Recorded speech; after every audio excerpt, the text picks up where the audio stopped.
Capítulo 4, versículo 14. Que aunque la predicación está basada del versículo 1 hasta el 14, pero únicamente voy a leer un versículo esta mañana, y ya los demás los iré leyendo conforme vaya entrando a la palabra. Así que después de que leamos ese versículo, mantenga la Biblia abierta. Juan 4:14. Dice la palabra del Señor de la siguiente manera: en el nombre del Padre, del Hijo y del Espíritu Santo. Mas el que bebiere del agua que yo le daré, no tendrá sed jamás, sino que el agua que yo le daré será en él una fuente de agua que salte para vida eterna. Dice la Biblia de las Américas: pero el que beba del agua que yo le daré, no tendrá sed jamás, sino que el agua que yo le daré se convertirá en él una fuente de agua que brota para vida eterna. Padre, gracias por la palabra y gracias por la vida de Jesucristo, Señor. Gracias por ese amor derramado en la cruz del Calvario. Y hoy te pido, Padre, agudiza nuestro espíritu en esta mañana para poder entender la palabra. Señor, permite que nuestra vida espiritual esté atenta, Señor, a la palabra que se va a predicar, Padre. Señor, y que nos enfoquemos todo el tiempo en Jesús, Señor. Y que no permitas, Padre amado, que el enemigo, Señor, frustre los planes que tienen los hombres aquí en la tierra para buscarte a ti, Padre. Señor, que aunque sé que el diablo no puede frustrar tus planes, pero el hombre, Señor, que se deje enredar por el diablo, Padre mío, y que cae en las garras del diablo, Señor, es donde puede perder. Pero hoy te ruego, Señor, de que cada uno de los que estamos aquí en esta mañana, que podamos entender, Señor, y que le demos más prioridad en nuestras vidas a Jesucristo, Señor. Hoy esta mañana te pido, Padre, bendice el rebaño, bendice la iglesia, bendice el pueblo. Bendice a aquella persona que entró por esas puertas, Padre.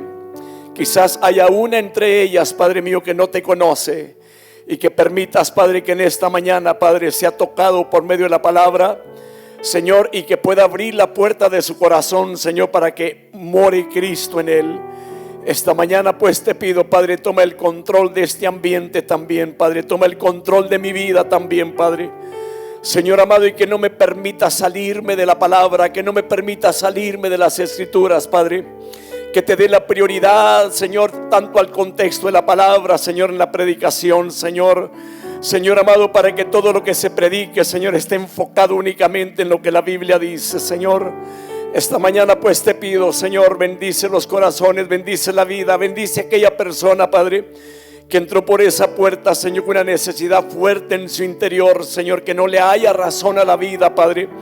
Quizás haya personas, Padre mío, que están aquí en esta mañana únicamente, Padre, porque encontró que es la única manera, Padre mío, de poder venir a deshogarse un rato esta mañana. Pero permítele, Padre, que al deshogarse, Señor, pueda dejar todas sus cargas en tus manos y que tú te encargues de su vida, Padre.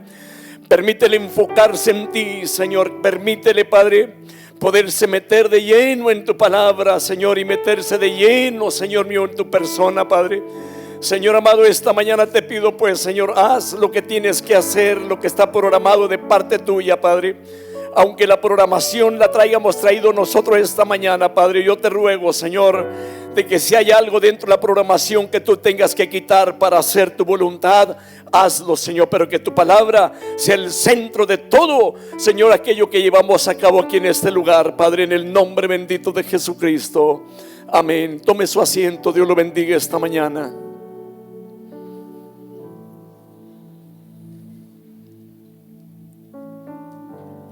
Esta mañana, hermanos, el tema que voy a tocar: Jesús es la fuente de agua viva. Yo no sé cuántos de ustedes vengan de un lugar, hermano, donde hay algún pozo, un pozo, un manantial. De donde yo vengo, hermanos, ese lugar es un pueblito como unas 120 viviendas. Y está rodeado, hermanos, de cerros alrededor. Y en uno de los cerros hay un manantial que se llama los Ojitos. Y por cierto, muy bonito. El agua muy sabrosa, especial para tomar. Es un manantial, hermanos, que día y noche está manando el agua.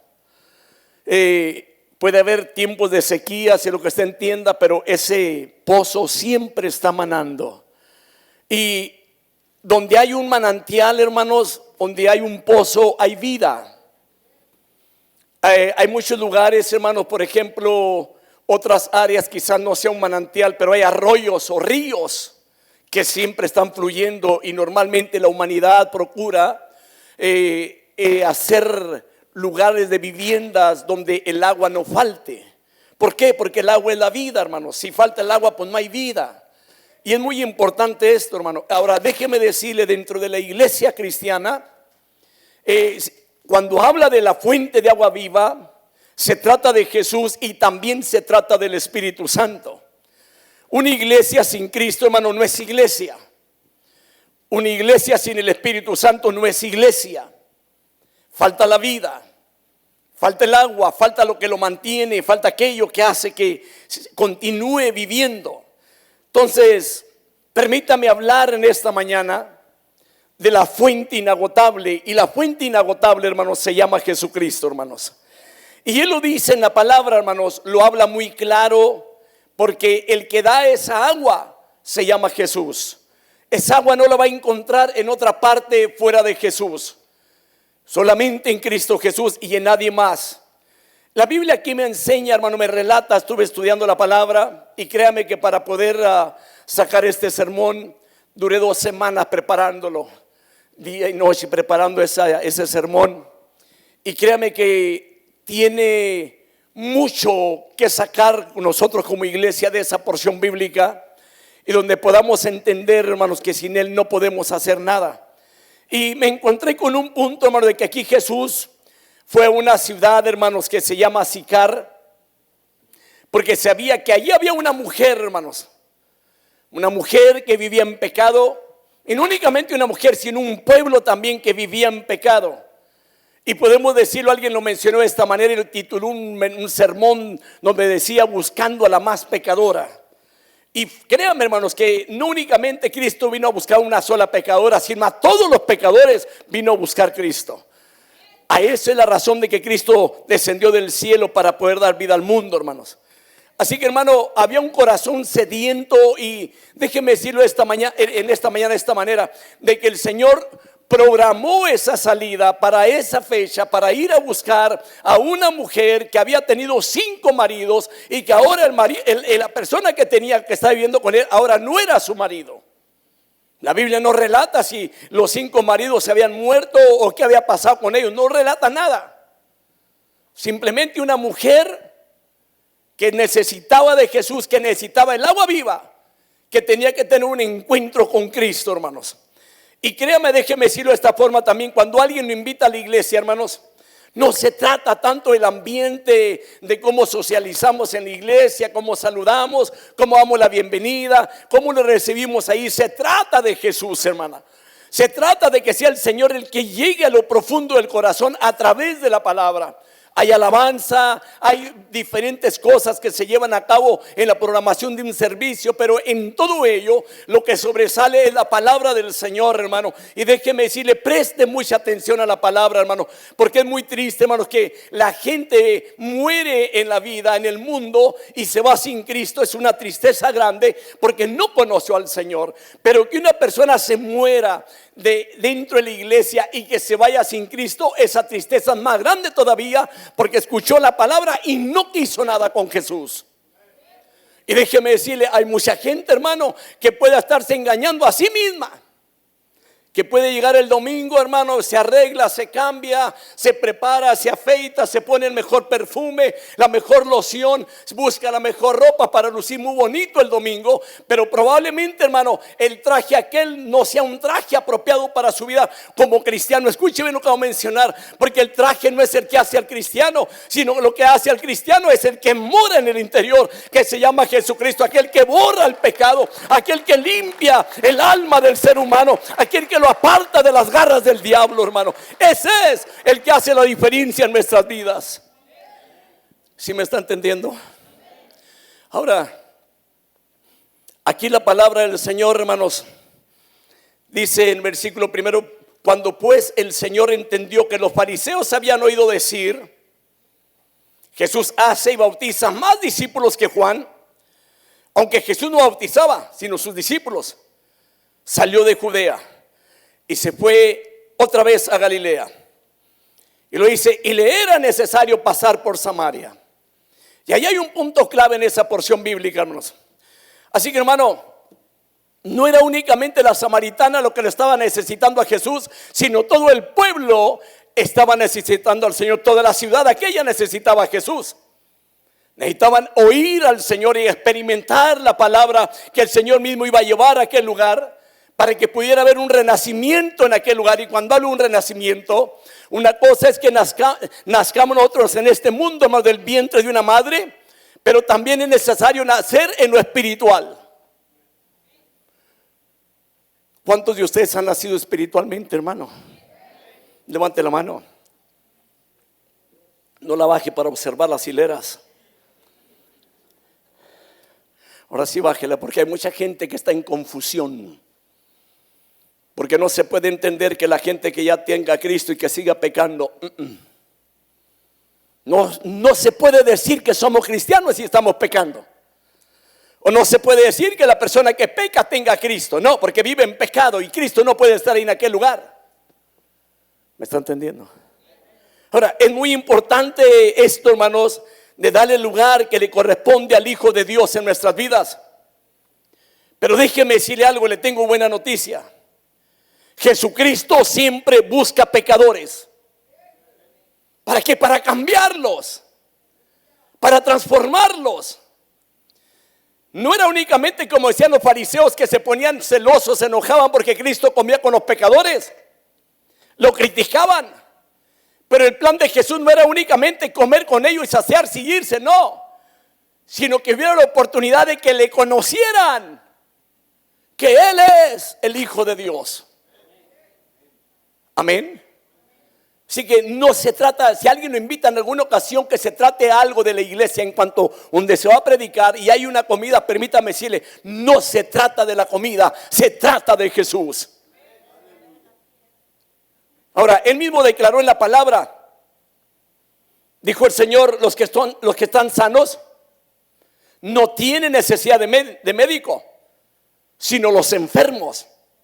Y déjeme decirle, cuando hablamos de enfermedad, estamos hablando también de una enfermedad en el alma, que es el pecado.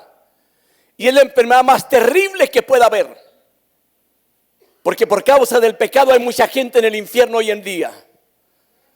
Ahora, ¿sabe? El Señor también dijo en la palabra: yo no he venido a buscar justos, sino a pecadores al arrepentimiento.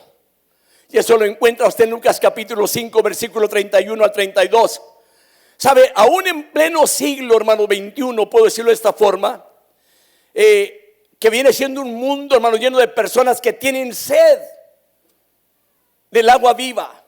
Tienen sed del Señor. Y le voy a decir, durante la predicación usted va a ir mirando, hermanos, de que sí es cierto, de que hay mucha gente que por esa razón se quita la vida, porque hay algo en su interior que no pueden ser llenos. Sienten un vacío.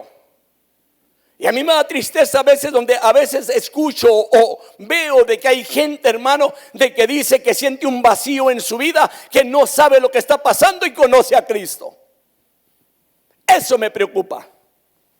Porque cuando llega a Cristo, llena el alma, sacia el alma. No puede haber ríos secos en esa persona. Hay un río de agua viva en el interior de aquellos que hemos aceptado a Cristo, hermano. ¿Sí me está entendiendo, hermano? Entonces, el mundo, hermano, está seco. Tiene un vacío y necesita a Jesús. La Biblia dice, aquí voy a tocar el primer punto: Jesús se dirige a Samaria. Ya leí el versículo 1 al 4, hermanos. Y aquí hay dos puntos muy significativos respecto a esta porción bíblica. Y dice la palabra: le era necesario pasar por Samaria. Samaria, hermanos, era la región central de Palestina.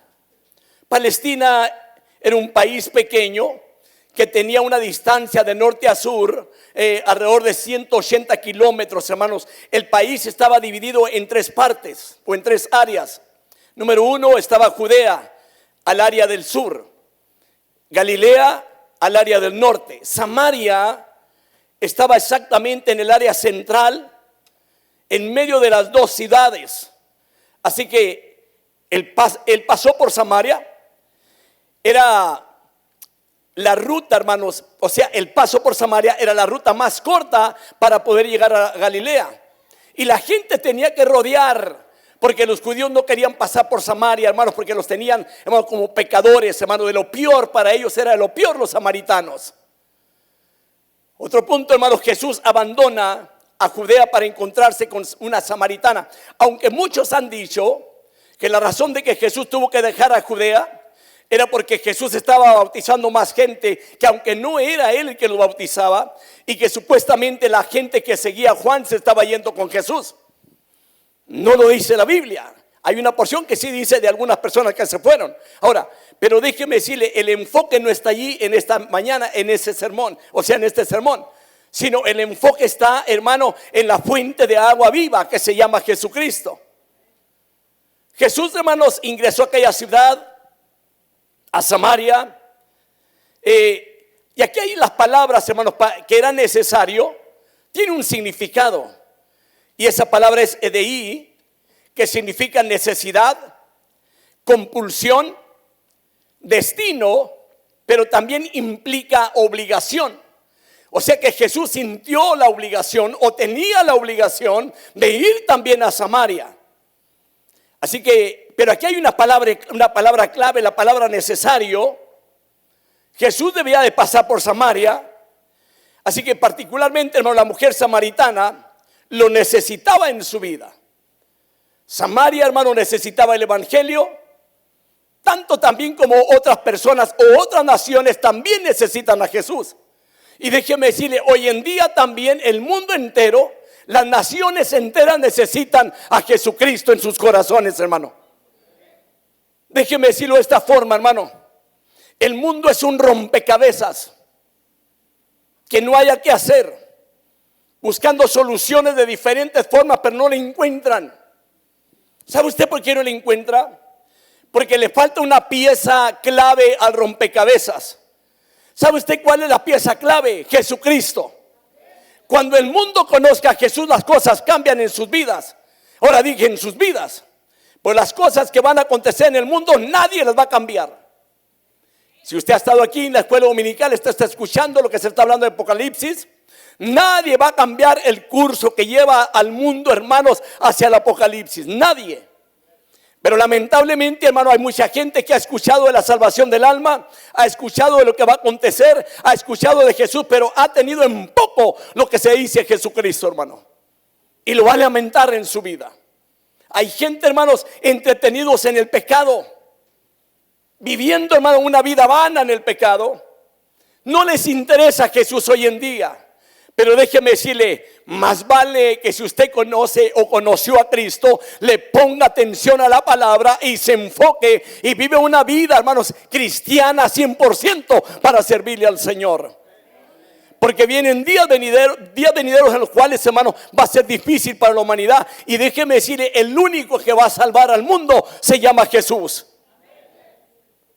Hay una porción también en la palabra que era necesario. ¿Sabe usted cuando dice que era necesario venir él a Samaria?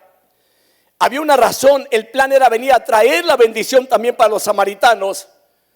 Y no únicamente al samaritano, sino también a nosotros. Y hay una porción también en la Biblia que se encuentra en Juan capítulo 3 versículo 14 al 15.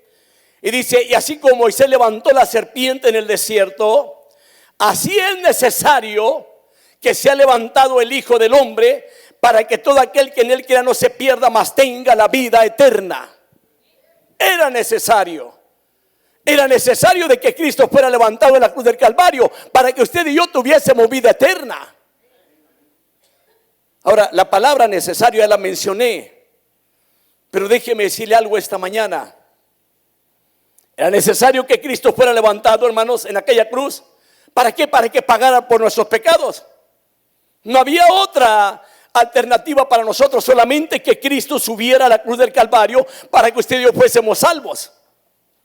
¿Qué tenía que hacer Cristo? Pagar por nuestros pecados, pagar la deuda que estaba pendiente entre nosotros, la humanidad, y con Dios, hermanos. La Biblia dice, hermanos, que el Cordero de Dios es el que quita el pecado del mundo. Nadie más lo va a quitar, solamente Cristo, hermanos. Y sin Cristo nada somos. No sé si nomás yo tenga calor, hermano, usted también. Hay una porción en la palabra que está también en Juan 12:34, donde dice: entonces la multitud respondió: hemos oído en la ley que el Cristo permanecerá para siempre. Lo dice: ¿y cómo dices tú? El Hijo del Hombre tiene que ser levantado. ¿Y quién es este Hijo del Hombre? ¿Quién es? ¿Por qué tenía que ser levantado Jesús? Jesús tenía que ser levantado en la cruz del Calvario con un propósito grande, hermano, para que usted y yo tuviésemos vida eterna a través de Jesucristo. Quizás para muchos, hermano, cuando oyen de vida eterna, hasta sueño le da. Yo creo que es cuando duerme más a gusto usted, cuando están predicando un sermón. Y le digo: preste atención, preste atención. Y si usted ve a alguien durmiéndose, dígale: no se duerma. No se duerma, porque es muy importante, hermano, la palabra. ¿Sabe usted cuándo es cuando da sueño? Cuando alguien no durmió, cuando alguien se pasó la noche en vela, que no pudo dormir, preocupado en las cosas de la vida. ¿Se entiende? Pero dígale: tranquilo, ya mero se va a acabar el culto, se acaba a la 1.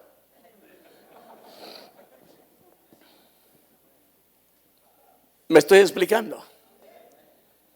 Pero déjeme decirle algo que mucha gente está ignorando. Ahora, la pregunta sería: ¿usted cree que haya gente que viene a la iglesia y que esté pecando? ¿Sabe por qué? Porque no le interesa, como lo decimos vulgarmente los mexicanos, ni un comino, la salvación del alma. No le interesa oír de Jesús. Que probablemente puede decir: ya estoy cansado y cansada de oír siempre de Jesús. Pues déjeme decirle, a Jesús lo va a necesitar en su vida. A Jesús lo va a necesitar el mundo también en aquel día. Pero para muchos ya va a ser tarde. Y le voy a decir por qué. Ahorita le voy a decir por qué. Porque aquí hay una cosa también que me encuentro, hermano. Cuando el Señor llegó a la casa de Zaqueo, cuando Él habla con Zaqueo, le dice: hoy es necesario que me hospede en tu casa. ¿Me está entendiendo? Hoy es necesario que yo vaya a tu casa. Nuevamente me encuentro con la palabra necesario. O sea, había la necesidad de ir al hogar de Zaqueo, porque había necesidad de que aquel alma se salvara. ¿Me estoy explicando? Ahora, cuando llega Jesús a la casa de Zaqueo, sucede algo, hermano, de que cuando llega Jesús allí, Zaqueo se compromete a dar la mitad de sus bienes a los pobres. Y lo dice: si a alguien he defraudado, se lo devuelvo cuadruplicado.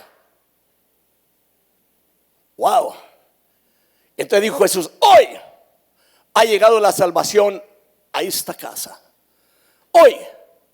Entonces, ¿qué quiere decir con esto? Que cuando una persona recibe a Jesús, hay cambios. Hay cambios. Y no necesariamente decirle: hermano, venga, desembolse y tráigame lo que yo estoy pidiendo. Y venga, hermano, traiga dinero. No se trata del dinero en los servicios. Se trata de Jesús. Se trata de la salvación del alma. Que mi enfoque no esté en el dinero, que mi enfoque esté en las almas que conozcan a Cristo, que eso es lo más importante en la vida.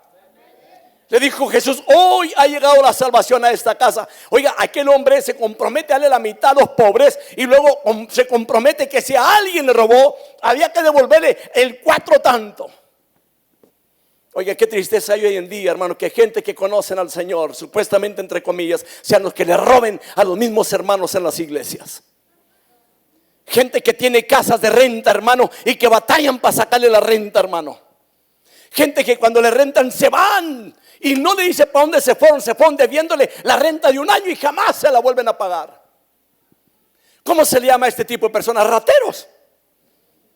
A sabiendas, pero rateros santificados.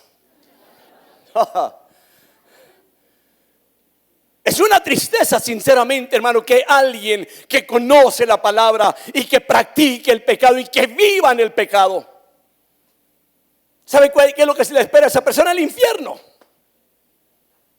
El infierno. Hay una cosa que me preocupa, hermano, que cuando la humanidad, aquellos que vinieron a las iglesias,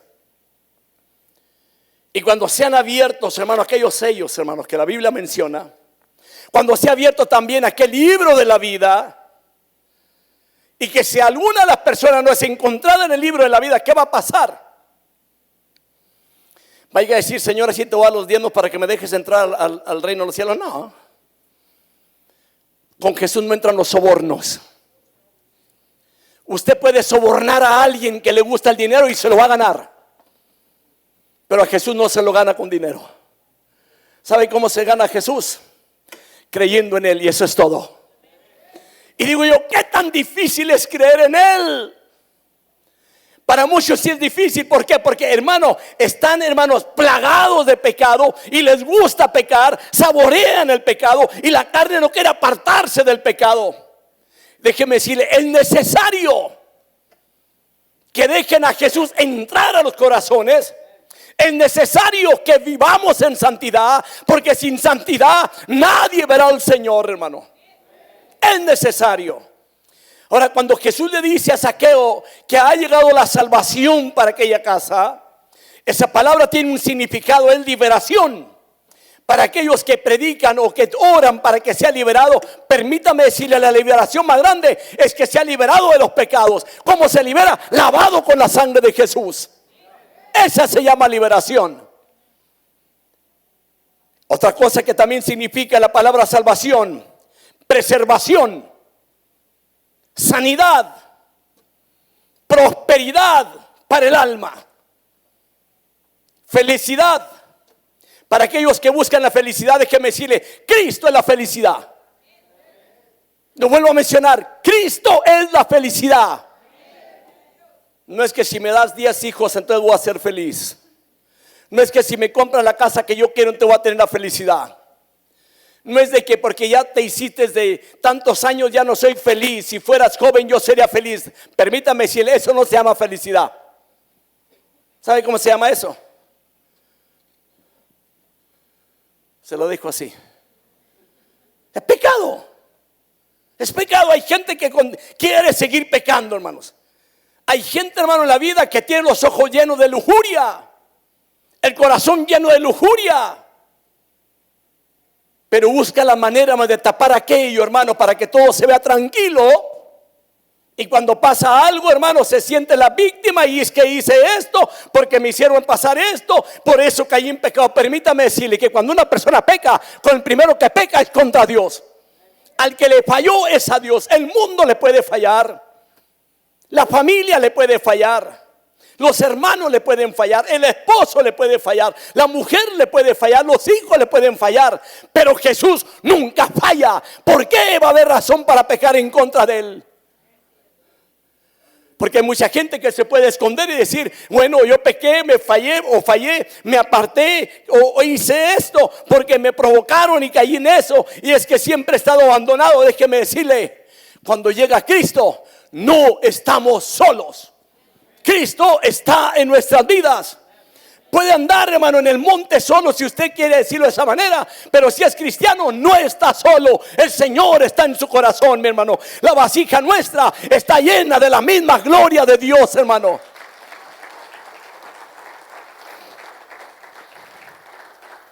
La palabra salvación también significa, hermano, felicidad.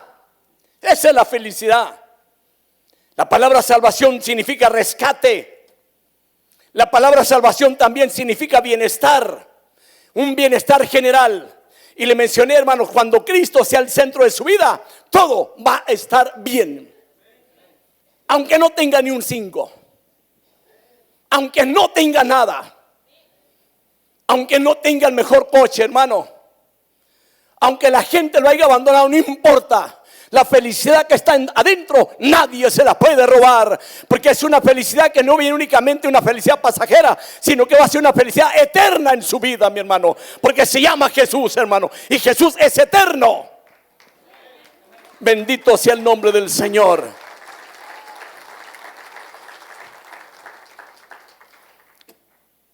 Yo estaba meditando, hermano. El Señor me ponía esto en mi corazón esta mañana, cuando nuestro hermano Damián estaba dando la dominical.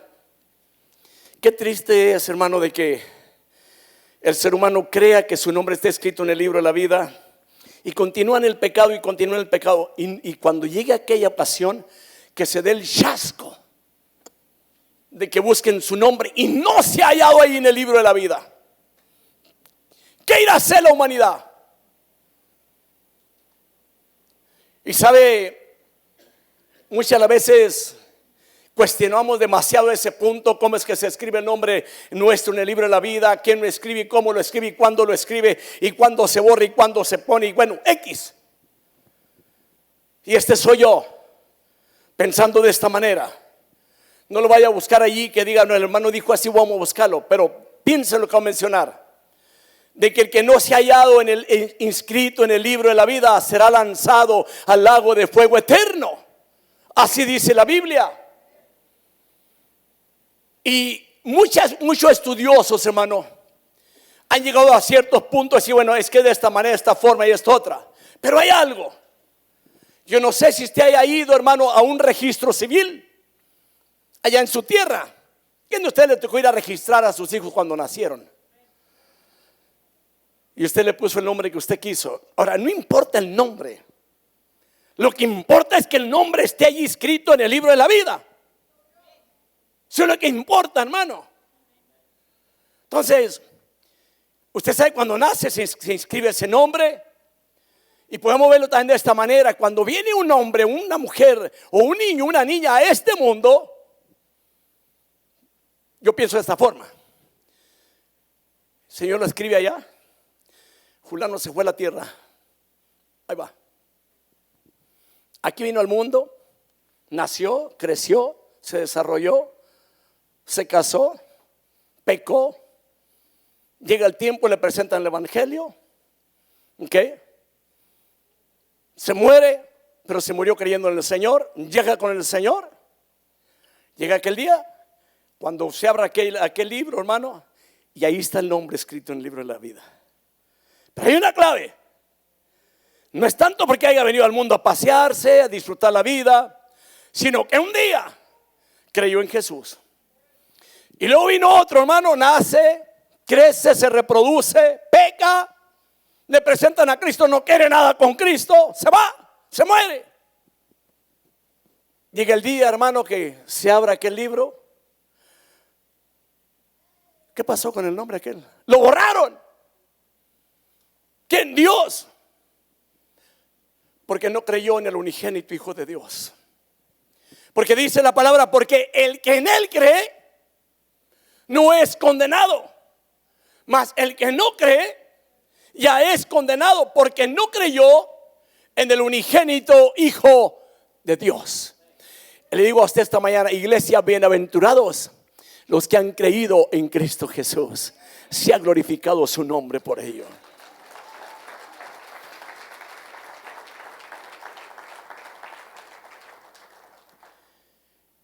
Había un problema, hermanos, con la gente samaritana. Era grande. Había un odio enorme. Existía un odio amargo hacia los judíos de parte de los samaritanos. Un odio amargo entre los judíos y los samaritanos también. Y dos cosas en particular, hermanos, generaron este odio entre ambas razas.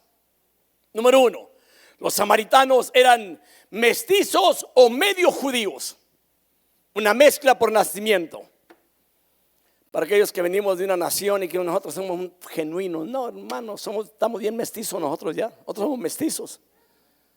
Por ejemplo, nosotros que venimos de México, hermano, ahí, hermano, ya somos, venimos de raza indígena y también de españoles. ¿Sí me entiende? Ahora, no sé por allá en Guatemala, hermanos, en Cuba, cómo está la situación. ¿Ok? Ahora, y nosotros somos mestizos en esa área. Ahora, esta gente, los samaritanos, hermanos, era una mezcla por nacimiento. Lo que había sucedido, hermanos, en siglos pasados, aproximadamente 720 años antes de Jesucristo, el rey de Asiria capturó, hermanos, a las 10 tribus de Israel y deportó una gran cantidad de personas y las dispersó por todo su imperio. Eso hizo ese hombre. Eso lo va a encontrar en 2 de Reyes capítulo 17 del 6 al 41, pero no se lo voy a leer aquí esta mañana. Luego, ¿sabe qué hizo también este hombre? Tomó gente de todo el imperio asirio y los trasplantó a Samaria para volver a repoblar la tierra. ¿Y qué cree que pasó? Un resultado muy natural. Se produjeron casamientos entre ambas razas. Y la gente, hermanos, se convirtió en una mezcla que incluía, número uno, las personas trasplantadas. Número dos, los débiles de la tierra que habían dejado atrás. Número tres, los paganos y no religiosos que se habían casado con los samaritanos originales. Así que el hecho de una raza mezclada aquí, hermanos, por supuesto, enfureció a todos los judíos. Había judíos estrictos, hermanos, que querían mantener la raza pura.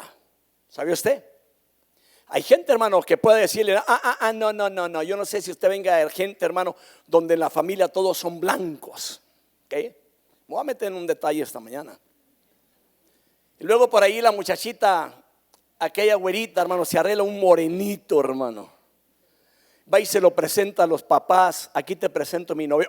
No quiero esta raza aquí en mi casa. Si hay, hermano, si hay gente así, hermano, que quieren ellos preservar únicamente la gente güerita. Y yo digo, bueno, ¿ustedes creen que hermano los güeritos valen? No. También los morenos valen. Permítame decir esta manera, también los morenos tienen corazón y necesitan a Cristo también. Ahí había un problema. Ahora, ese problema fue grande, hermano, fue grande, que después de siglos todavía existía un problema. Ahora, ¿qué es lo que pasó con esta mezcla de gente, hermano? De que los judíos no estaban conformes con ellos. No estaban contentos con aquella raza, hermanos. Número dos, los samaritanos eran mestizos o medio judíos, una mezcla también por religión. Y ahí estaba el problema. Así que el grupo de trasplantados, hermanos, por supuesto, ¿qué fue lo que hizo? Trajo sus propios dioses, dioses paganos a aquella nación. Que aunque finalmente, hermanos, si usted va a las escrituras, se encuentra, hermano, que los judíos luchaban por todo esto, hermano. Y al final, hermano, la religión judía fue la que ganó en ese aspecto. Pero la religión samaritana nunca se convirtió al judaísmo puro. Oiga bien, los samaritanos no quisieron aceptar el judaísmo de aquel tiempo. Pero hoy en día los mexicanos aceptan el judaísmo. ¿Me está entendiendo? Y es una pena que la gente hoy en día quiera retroceder hacia el tiempo antiguo y quiere vivir como el judío. No, déjeme decirle, Cristo vino para todas las naciones. No es necesario que se haga judío, pero que reconozca al judío que dio su vida por usted y por mí, que se llama Jesucristo. Aquí hubo una cosa, hermanos, ocurrieron tres cosas aquí que ocasionaron que hubiese, hermano, aquel odio amargo. Yo le digo una cosa esta mañana, tenga cuidado cuando usted tiene odio en contra de una persona, porque va a haber amargura en su vida. Véale el rostro al hermano o la hermana esta mañana. No, véalo, obsérvelo. Hay gente joven de algunos 20, 30 años, hermano, amargados. ¿Qué trayectoria tendrá en su vida? ¿A quién odiará? Ahora, Aquí hubo una cosa, esto fue lo que ocasionó, número uno. Cuando Esdras condujo, hermanos, a los judíos de su exilio, allá en Babilonia, lo primero que ellos hicieron fue que los judíos fueron en comenzar a reconstruir el templo que habían derribado. Llegan los samaritanos con todo su corazón y ofrecen ayuda a los judíos. ¿Y qué cree? Los judíos lo rechazaron porque eran una mezcla de gente judía allá con gente de los asirios, y para ellos no eran judíos legítimos. Te lo rechazaron, declarando que los samaritanos, hermanos, por casamiento o por adoración a dioses falsos, habían perdido el derecho, hermano, o la pureza y el derecho de adorar al único Dios verdadero. Así que, hermano, esta era la severa denuncia que hizo que los samaritanos sintieran rencor hacia los judíos de Jerusalén. O sea, los odiaban. ¿Sabe lo que es el rencor? Un resentimiento ahí nace y lo llega con el tiempo. El rencor, hermano, produce odio. Y yo no sé si usted sea de las gentes que despiste cuando mira a alguien. Cuando a alguien no le cae muy bien,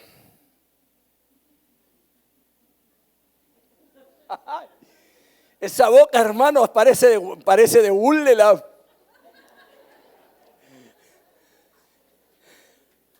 ¿No lo miraba ese tipo de persona, hermano? O los ojos. Y le voy a decir una cosa, un consejo, iglesia, tenga mucho cuidado cuando mira a una persona 2, 3 veces. Tenga mucho cuidado, tenga respeto hacia las gentes, no las barra de arriba abajo. Eso enseña que hay algo allí. Y esto había, hermano, entre los samaritanos y los judíos, para que podamos entender por qué no pasaban los judíos por donde estaba Samaria. Porque había odio y era pueblo de Dios. Para aquella gente que se dice cristiano y hay odio en su corazón, permítame decirle, el corazón no puede albergar dos cosas, amor y odio. ¿Es uno o es otro? A mí que no me venga a decir que ama a Dios cuando aborrece al prójimo, cuando odia al hermano. Como cuando luego decimos, me cae como peseta este amigo. Allá en mi tierra decimos, me cae como patada de mula en el estómago. ¿Nunca he escuchado esto, hermano? Ahora, del mundo se puede entender que diga tal cosa, pero que un cristiano diga, me cae mal. Y es muy triste, hermano, cuando luego por allí un chivito, una chivita se levanta entre la congregación y mete cizaña con las ovejas. Que le dice, no, usted no haga esto. Mire, ha habido personas que han pasado por aquí y luego, lamentablemente, cuando se van nos damos cuenta que metió tijera en la iglesia y que le metía cizaña a las hermanas y a los hermanos para que no sirvieran dentro de la iglesia o para que hicieran lo que le diera su tal gana y que hicieran únicamente lo que decía. Déjeme decirle, esto se llama demoníaco. Porque el diablo nomás viene a dividir. Se nos suman las congregaciones. Se las divide, las separa. Y vuelvo a mencionar, donde hay odio no puede haber amor. O donde hay amor no puede haber odio. Hay gente que dice, lo odio con odio jarocho. Yo no sé qué es eso, porque si hay alguien aquí que diga así o que se le diga algo así, no. ¿Me está entendiendo? Ahora, si cuando menciono esto y quizás nos haga entender, pensar esto, hermano, no puede haber una fuente de agua dulce, hermano, y que dé también agua amarga. No puede haber. Si un hogar está dividido por algún problema grande, hermano, y si hay división ahí y es cristiano, no puede haber. Pero sí lo hay. Ok, el problema está que la pieza clave no está en ese hogar. Porque no es nomás decirle a Cristo, Señor, entra a mi corazón y ya estuvo. No. Hay que seguirlo, hay que obedecerlo, hay que tener obediencia a la palabra. Si el Señor dice, hermano, que usted ame a su esposa, ámela. No, pues no me da frijoles, por los frijoles no entra el amor, hermano. El amor entra por la palabra. Ámela. Es un mandamiento de parte de Dios, ámela.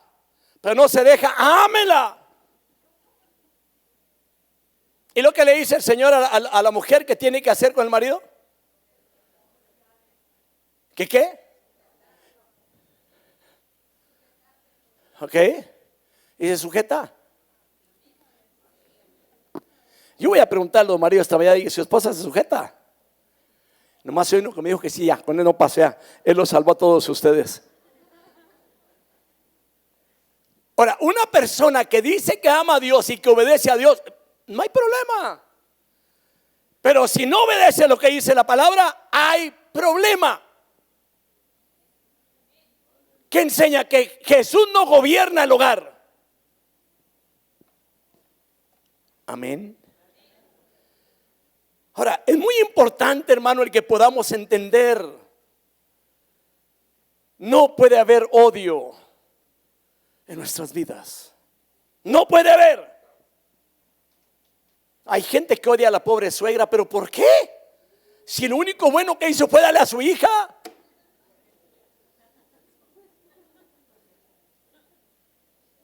Me voy a atrever a decir esto. Hay suegras que no conocen la casa de sus yernos.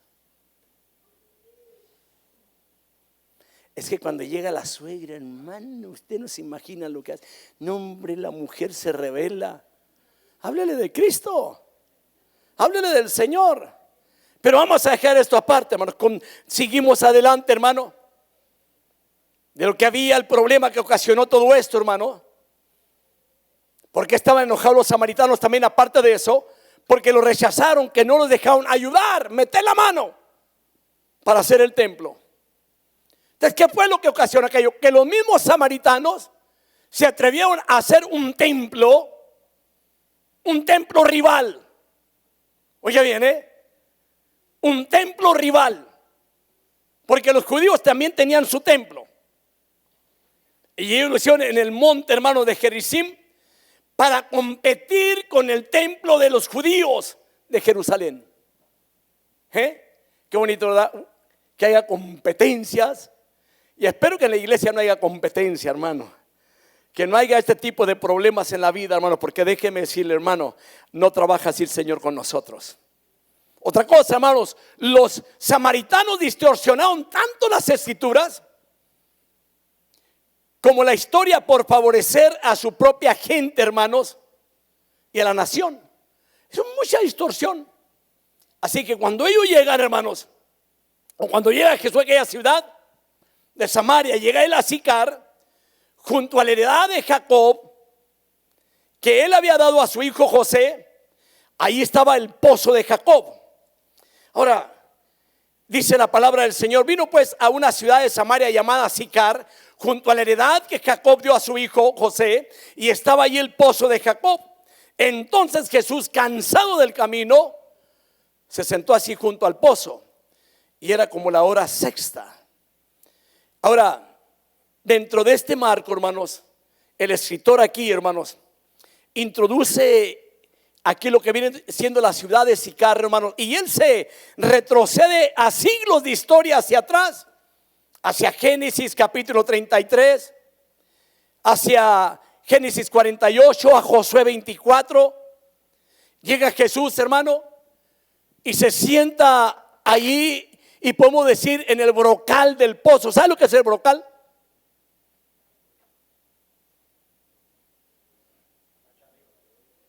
La fachada de arriba, gracias, hermano. Eso es el brocal. En muchos lugares donde hay un pozo, hermano, le clavan dos postes, uno en un lado, otro, con una horqueta arriba, le atraviesa una viga en medio, luego le pone una rondanilla en medio, hermano, y preste atención en esto, y luego le ponen una soga, le ponen una cubeta en la punta, meten la cubeta, pasan la otra punta de la soga, hermano, por la rondanilla y a sacar el agua. Así se sacaba el agua. No sé si usted recuerde aquello, como se sacaba el agua en aquellas norias que le decíamos nosotros, aquellos pozos que había en las casas. Porque cuando no había agua potable, había este tipo de pozos que había que sacar el agua de esa forma. Y que es una de las cosas que la samaritana cuestiona a Jesús, porque no traía la cubeta para sacar el agua. Ahora, llega el Señor cansado del camino. Por eso se compuso ese canto, cansado del camino, yo creo, ¿verdad? Ahora, ¿qué quiere decir? Jesús se cansó. Jesús se cansó. Él se cansó. Era humano también. La parte humana se cansaba porque vivía dentro de la carne. Ahora, esta expresión merece también atención y no la voy a pasar por alto. Aquí muestra la realidad, hermanos, de la naturaleza humana de nuestro Señor. Él tenía un cuerpo, hermanos, como el nuestro. ¿Me entiende? Sujeto a todos los padecimientos, a sufrimientos de la carne y de la sangre también. ¿Por qué? Porque vivía en medio de un cuerpo. Pero no olvide que también tenía naturaleza divina. Él era o es el Hijo de Dios. Pero aquí cuando miro esta porción, hermanos, muestra también el Señor, hermanos, la infinita compasión hacia la humanidad. Muestra también la humildad del Señor y consideración también, hermanos, de nuestro Señor cuando Él se hizo carne y que vino a la tierra a vivir y morir por los pecados. ¿Sí me estoy explicando? Ahora, usted sabe que aunque Jesús era rico, se hizo pobre el Señor, pero jamás leemos en las Escrituras, hermanos, que Jesús viajara en un coche. ¿Verdad que no? No había aquellos carros que hay hoy en día, hermano. No lo encuentra usted en la Escritura eso. Y aunque se habla una sola vez de que Jesús, hermanos, montara una bestia, a un asno, eso sí se habla en las Escrituras, pero no había coche. Así que Jesús llega cansado, se sienta en el brocal del pozo, hermano, con un propósito. Ahora, pero aquí hay una cosa que también le quiero mencionar. Finalmente, hermanos, aquí el Señor muestra a los cristianos o a los creyentes de lo que es el Señor, la solidaridad de Jesús, de que Él sabe también, hermanos, qué es tener un cuerpo débil y cansado. Ahora, no digo débil en cuanto a pecar, porque Jesús no pecó. Quiero que quede bien claro, para que no vaya a salir alguien diciendo el pastor Rivas dijo que Jesús pecó. Jesús no pecó y ni se halló tampoco pecado en su boca. Y otra, y cumplió la ley al pie de la letra. ¿Sí me entiende? Pero, ¿sabe? Jesús se compadece en nuestras debilidades. Cuando a veces también nuestro trabajo físico, porque nos cansamos, hermano, nos agota. ¿Quién de ustedes no se cansa, hermanos? Levante la mano. Aquel que trabaja y trabaja y trabaja y trabaja y no se cansa. Pero déjeme decirle, sí nos cansamos, hermano. Sí nos cansamos. Llega la noche deteriorados, ya cansados, agotados. Yo no sé si usted cuando se acuesta usted puede decir bendita cama.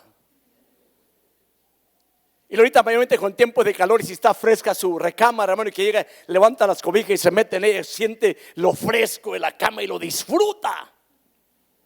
Hay una cosa que le voy a decir personalmente, cuando yo me levanto al siguiente día, siempre le doy gracias a Dios porque me permitió levantarme con nuevas fuerzas.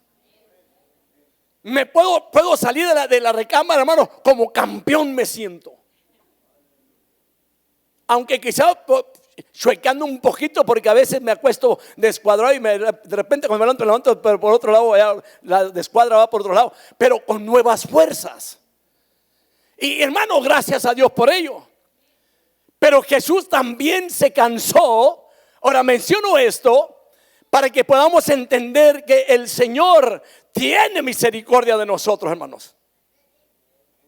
¿Me entendió? ¿Sabe? Él es el que nos fortalece. Nadie más lo va a fortalecer. Hasta parece algo extraño que llega a nuestras vidas, hermano, cuando usted clama a Dios y que busca al Señor, y cómo Dios lo comienza a fortalecer, a dar nuevas fuerzas y a continuar. Por eso es muy importante, hermano, que usted venga a la iglesia, escuche palabra, porque la palabra de Dios es la que le va a dar la fuerza para seguir navegando con las situaciones que se han enfrentado en la vida, por los problemas que llegaron, problemas que no esperaban y llegaron por la puerta de su casa. ¿Cómo lo va a enfrentar? Con la palabra del Señor, hermano. Reciba la palabra en su corazón, hermano, para que pueda salir adelante con la guía del Espíritu Santo, hermano. Por eso es muy importante que no se duerman los cultos, hermano. ¿Sabe usted que de aquí se ve todo? Todo. Usted puede ver de aquí a quién le agradó el mensaje y a quién no le agradó. Usted puede ver de aquí quién durmió y quién no durmió. Usted puede ver de aquí, hermano, quién está platicando y quién está en el internet, hermano. Usted puede ver de aquí todo esto, hermano. Nomás que los que no me miran para decirle, allá está. ¿Sí me entiende? Todo se ve de aquí. Pero déjeme decir, hermanos, pero aquí no se trata de mí. Aquí se trata de Él y de su bendita palabra.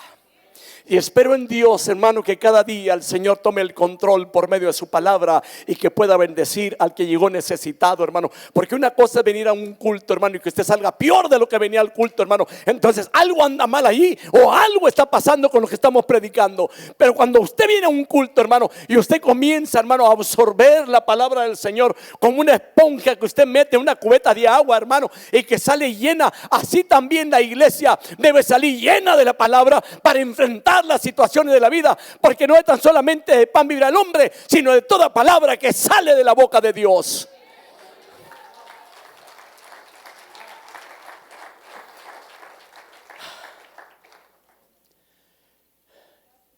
Podemos decir de una forma, hermanos, que cuando vengamos al templo, confiémosle al Señor nuestras necesidades.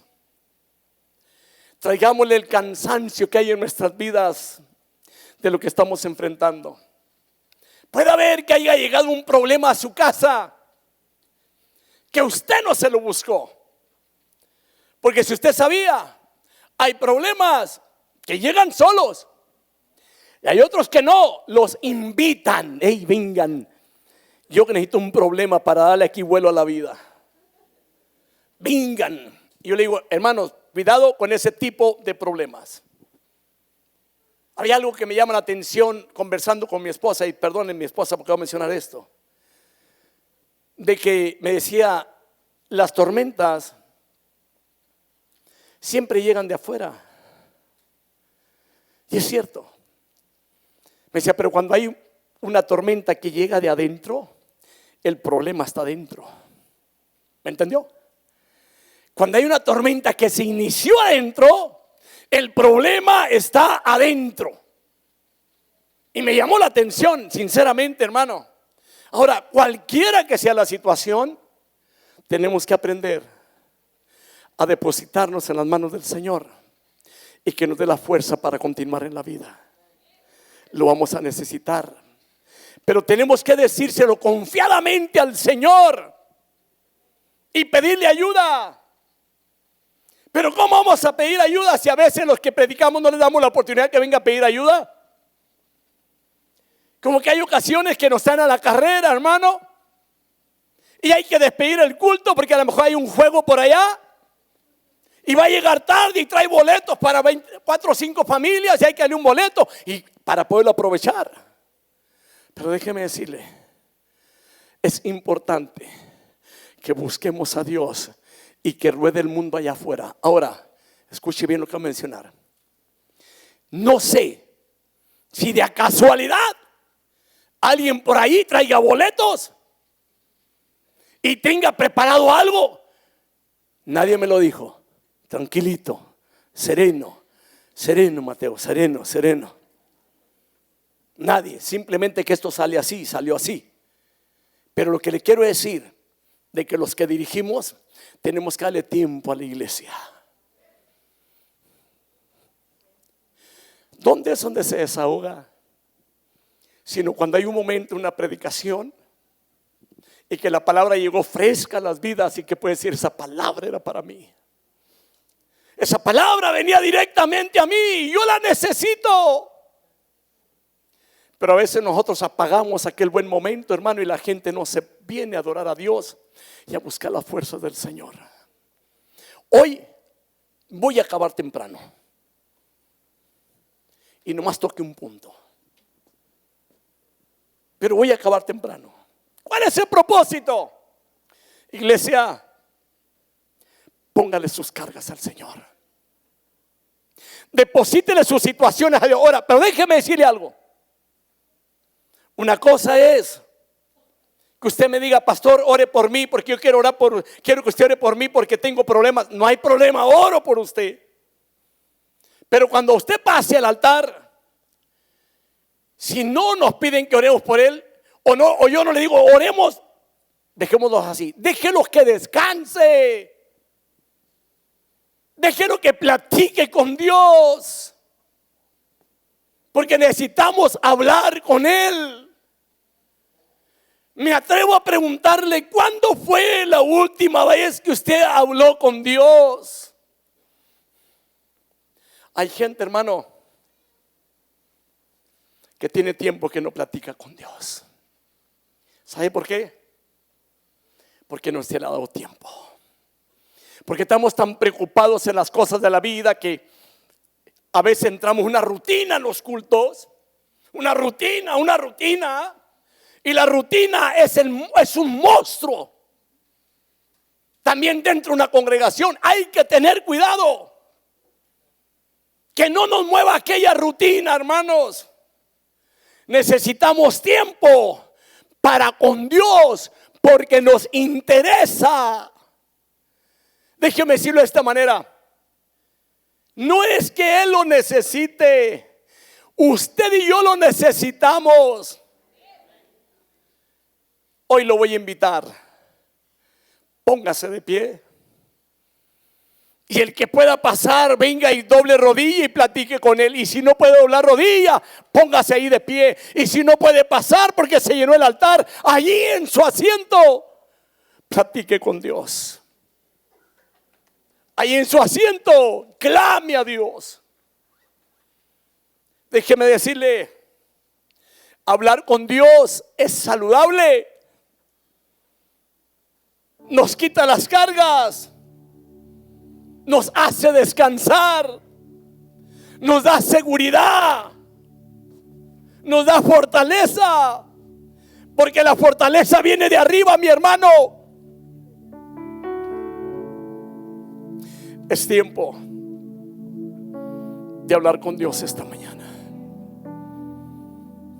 Y no que yo conozca sus necesidades, hermano, no las conozco. Le mentiría.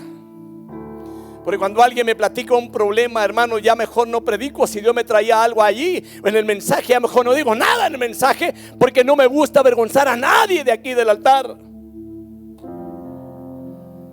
Pero yo lo invito: platiquen con Dios.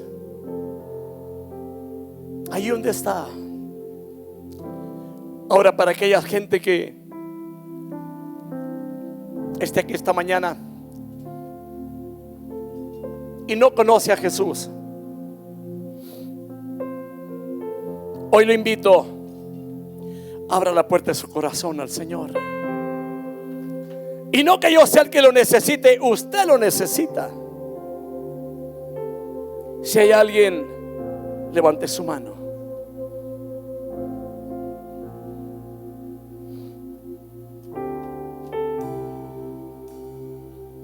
Bueno, eso me enseña que todos son cristianos. Por favor, una alabanza.